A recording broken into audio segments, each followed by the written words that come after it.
Hi guys, Pongal முடிஞ்சு after a long days சந்தைக்கு போய் காய்கறி வாங்கி வச்சேன். So back to the farm எல்லா ஃபங்க்ஷன் மோடெல்லாம் முடிஞ்சிருச்சு. ஃப்ரூட்ஸ் அண்ட் வெஜிடபிள்ஸ் வாங்கி ரீஸ்டாக்கும் பண்ணியாச்சு.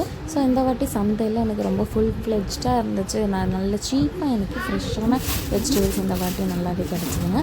ஸோ எல்லா வெஜிடபிள்ஸுமே ஒரு 20 ருபீஸ்க்கு நான் வாங்கியிருக்கிறேன். வாழைத்தண்டில் பார்த்திங்கன்னா 10 ரூபாய்க்கு எனக்கு கிடச்சிது. அண்ட் 5 தேங்காய் 100 ரூபா. முருங்கைக்காலை 2 மாதம் கழிச்சு தாங்க வாங்குகிறேன். இப்போ தான் விலையே கம்மியாக இருக்குது. 10 ரூபாய்க்கு நான் வாங்கியிருக்கேன். 2 மந்த்ஸ்க்கு முன்னாடி 200 ருபீஸ்க்கு நான் வாங்கினேங்க. அண்ட் இந்த வாட்டி அவரைக்காவும் கொத்தவரையும் நாட்டு அவரைக்காய் ட்ரை பண்ணி பார்க்கலாம் அப்படின்னு வாங்கியிருக்கேன். கருவாடு நெத்தலை கருவாடை வாங்கியிருக்கேன். அண்ட் பருப்பெல்லாம் அங்கே கொஞ்சம் நல்ல லூஸில் 10 ருபீஸ் கிடச்சிது.